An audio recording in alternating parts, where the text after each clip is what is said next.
प्रेम रहे कितना भगवान से कि एक ना एक दिन भगवान राम में हमरा कुटिया में जरूर रही है।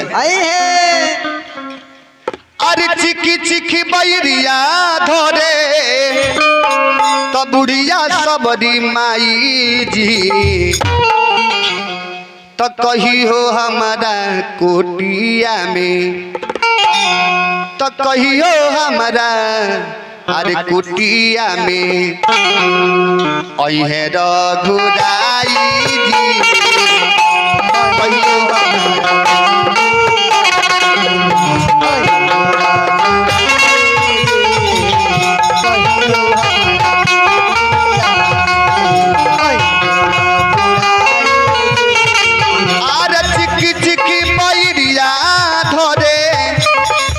चिखी बैरिया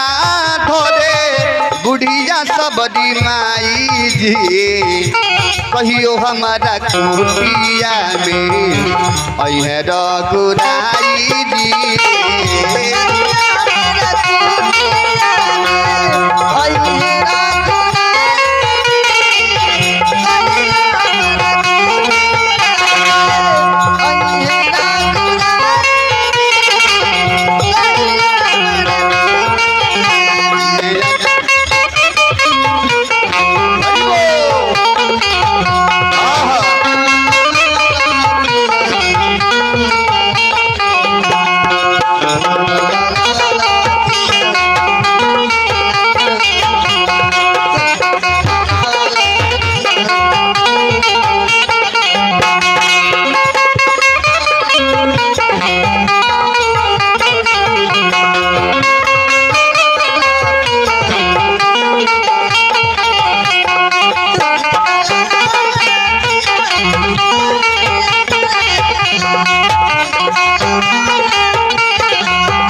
आरे हाथवा पिरैले हमर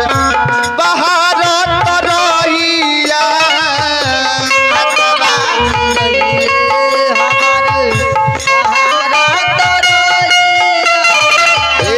हाथवा पिरैले हमर बहार तरैया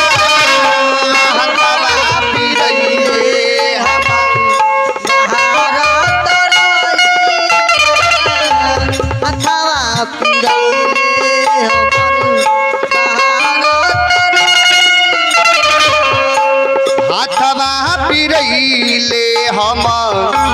बहारत रहिया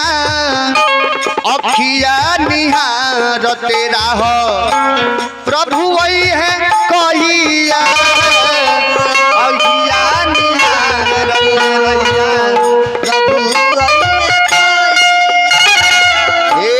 अखिया निहारते राह प्रभु वही है कहिया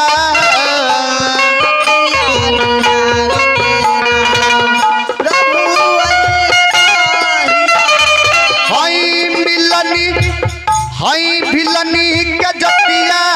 कैसे हिलनी के जतिया कैसे करब सेवकाई जी कहियो हमारा कुटिया में अहे रघुराई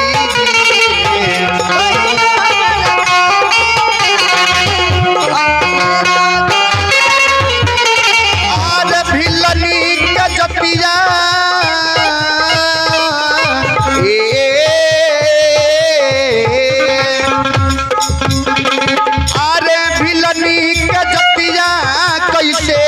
करब सेवकाई जी कहियो हमारा कुटिया में अहे रघुराई जी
महतो जी के तरफ से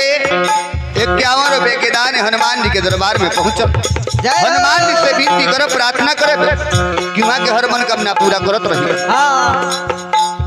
सबरी कहतरी आरे अहिल्या के तरले प्रभु तारका के मरले प्रभु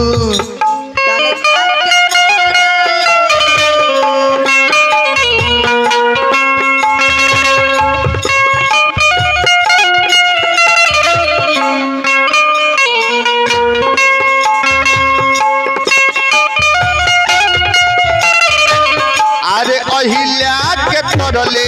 प्रभु तारका के मरले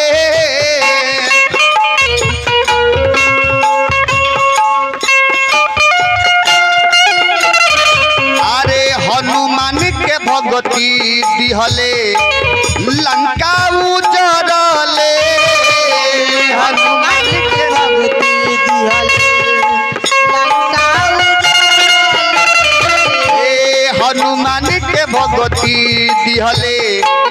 लंका उजरले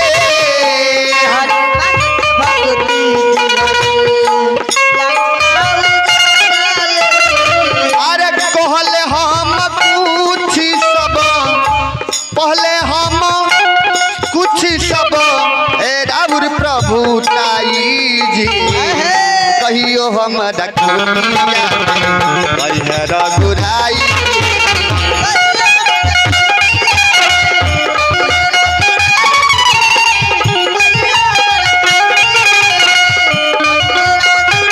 अरे चिकी चिकी बैरिया धरे चिकी चिकी बैरिया धरे बुढ़िया सबरी माई जी कहियो हमारा कुटिया में रघुराई जी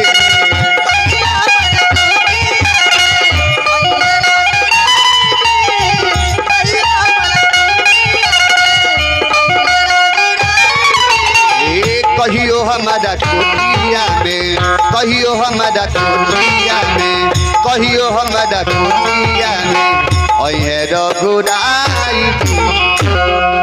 प्रेम से बोलिए आनंद कंद भगवान की